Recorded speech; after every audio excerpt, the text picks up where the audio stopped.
ભાજપ હવે આમ આદમીને મળતા જન સમર્થનથી ભારે ડરમાં. ભરૂચ જિલ્લાના વાગરા વિધાનસભાના નાંદ ગામે આપની મહોલ્લા સભા યોજાઈ, જેમાં સ્થાનિકોએ આપ અને ચૈતરભાઈ વસાવાને પૂર્ણ સમર્થન જાહેર કર્યું. સભા પૂર્ણ થયા પછી આયોજકો પર ભાન ભૂલેલા ભાજપના અમુક અસામાજિક તત્વો દ્વારા જીવલેણ હુમલો કરવામાં આવ્યો. ઘાયલોને ભરૂચ સિવિલ હોસ્પિટલ ખસેડાયા.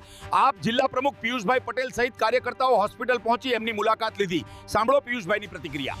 આ ભાજપની આ ગુંડાગર્દી કો કે જે પણ કોઈ ગઈકાલે આમ આદમી પાર્ટી દ્વારા જે મોહલ્લા સભા જે નાંદ ગામની અંદર કરવામાં આવી, ત્યારબાદ જેવી સભા અમે પૂરી કરી અને ભરૂચ પહોંચ્યા અને અડધો પોણો કલાક રહી અને આ સ્થાનિક જે લોકોએ જે સભાનું આયોજન કરેલું હતું એ તમામ લોકોનો ફોન આવ્યો. એ લોકો અત્યારે આ રાત્રિના 3 વાગ્યા છે. અત્યારે અમે ભરૂચ સિવિલ હોસ્પિટલમાં છે.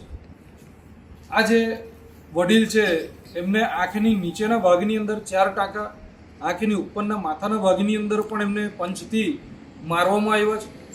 સાથે આમને પણ આંખની નીચેના ભાગની અંદર એમને પણ મારવામાં આવ્યું છે.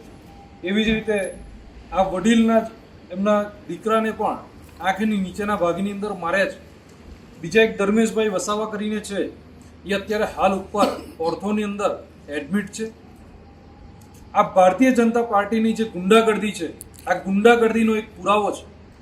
આજે ભરૂચની અંદર જે કામો નથી થઈ રહ્યા એના બદલાવની અંદર જ્યારે આમ આદમી પાર્ટી જ્યારે જનતાનો અવાજ બનીને જ્યારે નીકળે છે, ત્યારે આમ આદમી પાર્ટીની જેટલી જગ્યાએ સભાઓ થાય છે એટલી જગ્યાએ ભારતીય જનતા પાર્ટીના અમુક જે આવા અસામાજિક જે તત્વો છે એના વિરુદ્ધની અંદર કાયદેસર નક્કર પગલાં લેવા જોઈએ.